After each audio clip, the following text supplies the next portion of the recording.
Kailangan niyo bang magpa-book online, magpa-konsulta online, o kaya ay makakuha ng appointment online sa Rizal Medical Center sa Pasig City? Bakit maraming dumalayo dito kahit na malayo sa kanilang lugar? At ano ang meron sa Rizal Medical at bakit maraming gustong dito magpa-check up?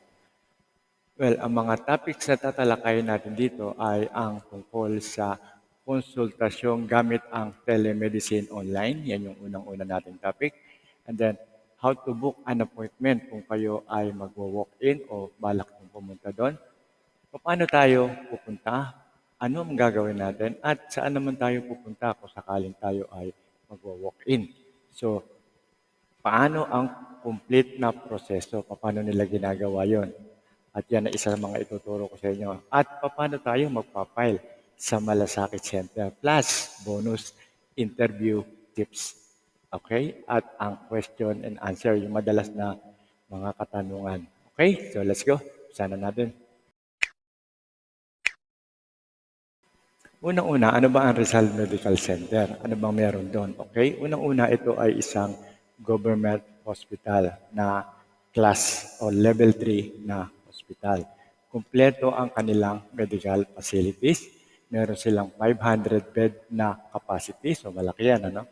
At ito ay DOH retained hospital. So, aprobado ng DOH yan, okay? At meron ding malasakit center sa loob mismo ng ospital. At ito ay nasa Pasig. So, paano naman tayo magpapakonsulta sa telemedicine? Ano ba yung telemedicine? Ito yung online services na kung kayo ay gusto nyo magpa-check up online na hindi nyo na kailangan pumunta pa sa ospital.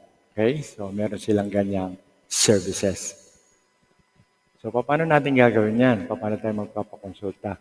Medyo may konting complicated pero dali namang intindihin kung kayo ay gumagamit na ng Facebook at kayo ay nag-messenger, madali na daw para sa inyo. Okay? So, meron tayong mga links na dapat pasukin sa kanilang FB page para sa consultation. Okay? So, magsasend lang tayo ng message sa mukha ng messenger at nagpipill up tayo ng consent form. Nandun lahat ng information sa kanilang FB page. Okay?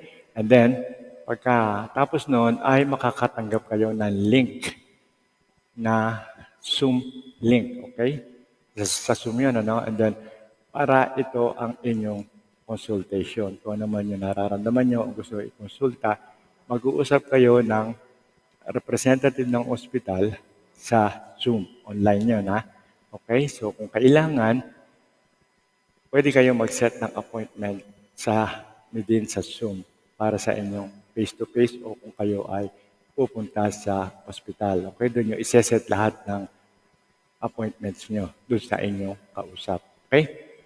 So, meron tayong mga links na papasukin sa Facebook para makuha natin yung eksaktong department na gusto nating puntahan, malaman.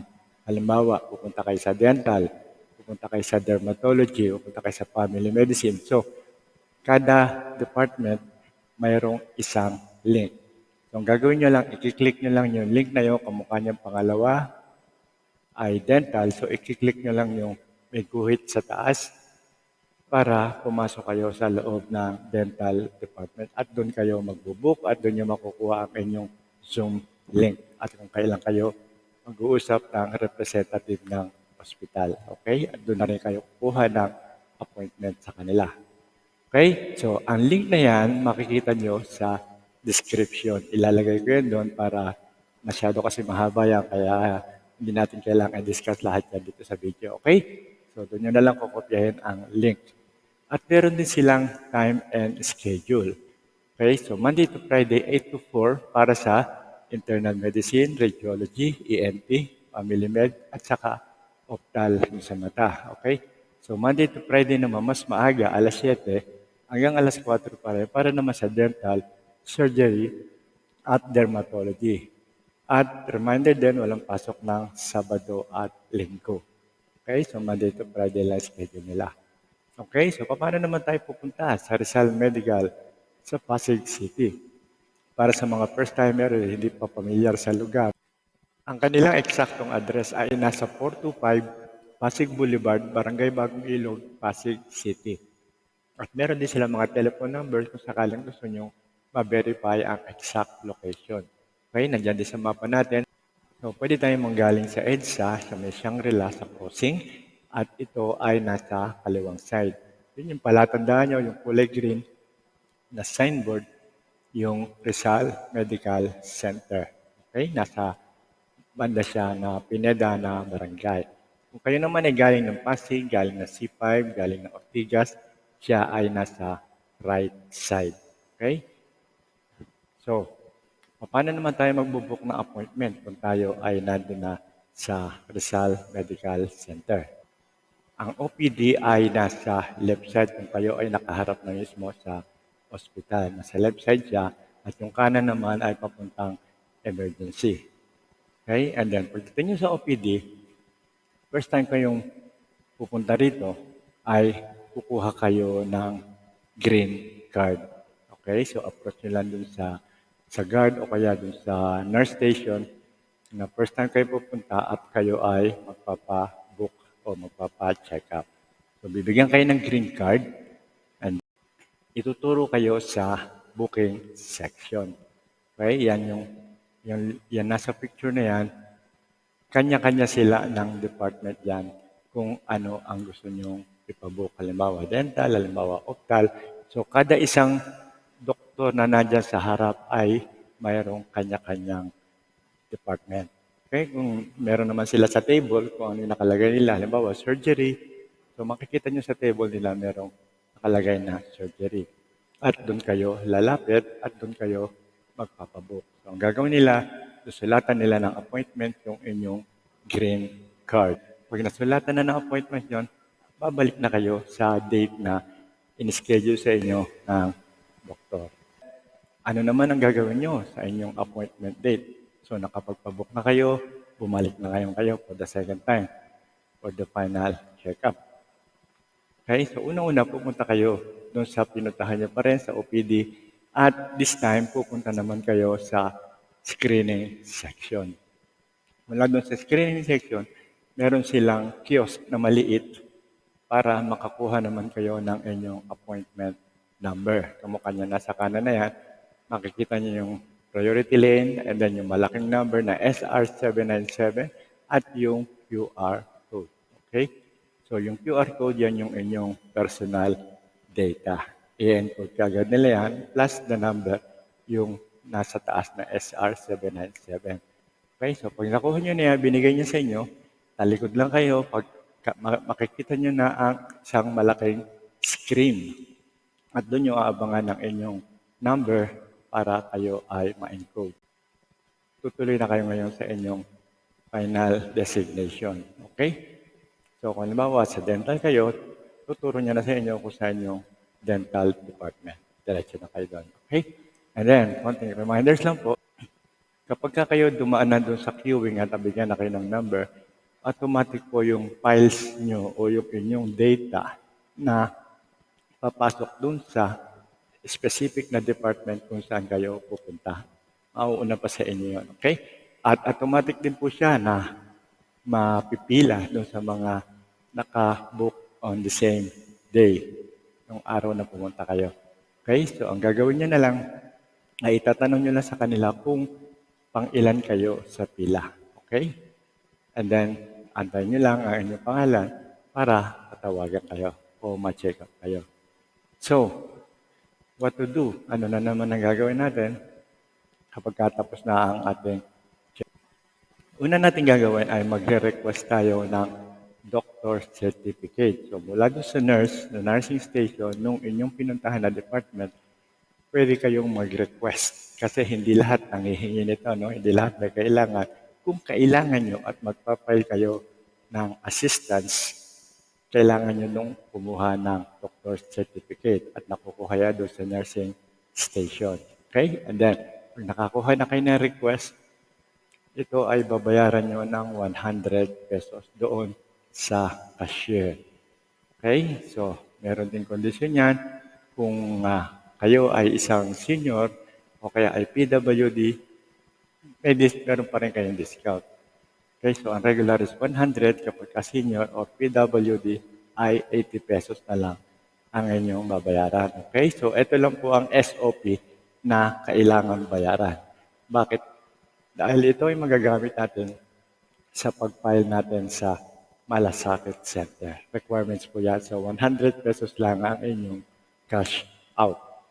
Okay? And then, ang gagawin nyo naman, punta kayo ulit dun sa OPD at bayaran nyo yung inyong doctor certificate. Okay? So, pag nabayaran nyo na yan, and then, eto na, time na para mag-file tayo sa Malasakit Center. Okay? Kung kayo ay isang indigent, medyo gusto nyo magkaroon ng discount, kailangan nyo i-file sa Malasakit. Ano ang Malasakit Center? Bakit kailangan mag-file tayo rito? Okay, ito isang one-stop shop para sa mga indigent para makakuha sila ng discount. Okay, ang Malasakit ay pinagsama-samang mga department ng gobyerno, PhilHealth, DSWD, DOH, at PCSO. Kung gusto niyo makakuha ng full benefits para magamit ang lahat ng departments na yan. Hanggat maaari ang gusto nila ay zero bill o wala na kayong babayaran. Okay? Malaking tulong yan para sa mga. Ano naman ang mga requirements na kailangan ng Malasakit Center? Unang-una, lahat ng mga papers o mga consultation na bit-bit nyo nung araw na yon, yung mga resulta, plus all the laboratory abstracts, yung halos lahat ng papel na hawak nyo. Plus, yung ni-request nyo na doctor's certificate. Okay? And then, kailangan maghanda rin kayo sa basic para saan naman ang basic interview? Ito ay para malaman nila kung kayo ay highly qualified para mabigyan ng discount. Okay, so ano-ano mga tanong sa Malasakit Center? Okay, una-una, magkano ang inyong monthly income? Magkano ang inyong water bill? Magkano ang inyong electric bill? Monthly yan, ha? Saka ang inyong house rent bill kung kayo ay nangungupahan at iba pang mga personal na question. Ito lang yung pinaka-basic. Ano? Okay, so for sure, gusto lang nilang malaman kung magkano ang discount na ibibigay sa inyo. So, ang magiging discount ay nakabase sa inyong final interview. Okay, so pwede kayo makakuha ng full discount, zero na ang inyong babayaran, wala na kayong babayaran, or po pwede rin 50%, or po pwede rin 80%. So lahat yan nakadepende sa inyong galingan nyo pala ang sagot sa interview. Okay, ang mga seniors at PWD ay priority na makakuha ng 100% discount. Okay? So, ano naman ang mga requirements ng mga senior at ng PWD?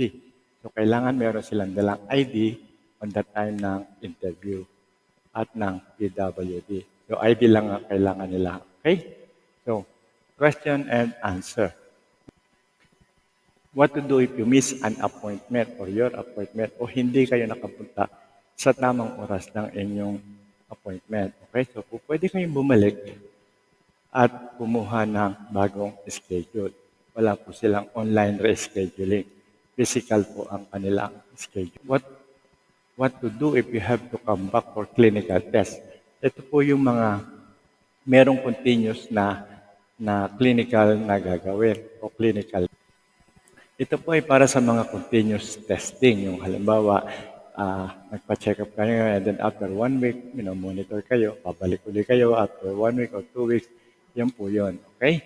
So, ang gagawin nyo lang ay i-hold nyo lang ang inyong pagpapile sa Malasakit Center hanggang sa matapos ang lahat ng procedure. Para isang bagsak na lang, para isang what else do I need if I hold my Malasakit for the second clinical exam? Okay? So, halimbawa, hindi nyo na-file ngayon and then bumalik kayo after 1 week para sa second exam. Ang ganyang case po ay kailangan na ni Malasakit na kumuha kayo ng indigency certificate mula sa inyong local na barangay. And the next question, how long should I wait to file in Malasakit Center? So, meaning, kung nakapag-file na kayo ngayong month na to para sa inyong discount sa Malasakit Center. So po pwede uli kayong bumalik after 3 or more months. Okay? Para sa mga bagong procedures na inyong gagawin. O kaya ay kung ito ay emergency case, po pwede po kaagad na bumalik. Okay? And then, paano natin makukontak ang Rizal Medical Center? So, meron tayong emergency room, meron tayong mga emergency numbers, yung nasa baba, yung 8566. Dalawa po yung number nila kung sakaling emergency case. At kung kailangan nyo naman ng hotline number ay meron din sila para sa inyong mga queries at mga tanong. Okay? So, hanggang dito na lang muna tayo at sana nakatulong ako sa inyo at huwag nyo rin kakalimutan na i-like, subscribe, hit nyo na rin ang notification bell para updated kayo sa ating mga videos at future na mga kakalimutan na kasi share namin kung malalike nyo o mapafollow nyo ang ating mula sa Promag TV ay sana nasa maganda kayong kalagayan sa ngayon at God bless to everyone.